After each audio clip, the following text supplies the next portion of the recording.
يحكى أنه كان لتاجر غني 10 خدام، وفي أحد الأيام تبين له أن أحدهم قد سرق منه كيسا وفيه 1000 دينار. أخذ التاجر يفكر كثيرا ويبحث عن طريقة تجعله يكتشف من هو السارق، وبعد تفكير عميق أعطى كل واحد من خدمه حبلا طوله نصف متر، وقال لهم أن يحضروه إليه صبيحة اليوم التالي، لأن السارق سوف يطول حبله ب10 سنتيمترات. وفي صبيحة اليوم التالي حضر جميع الخدام وأخذ يقيس طول حبل كل واحد منهم، وكانت جميع الحبال بنفس الطول كما أعطاهم إياها سابقا، ما عدا واحدا كان حبله أقصر ب10 سنتيمترات، فعرف أنه السارق.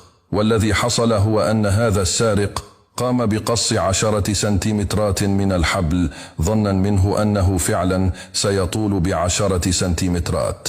وعند اكتشاف من هو السارق قال له التاجر: حبل الكذب قصير. ثم اشتكى عليه وحبسه، وأصبحت هذه الجملة مثلا تناقلته الألسن حتى وقتنا الحالي.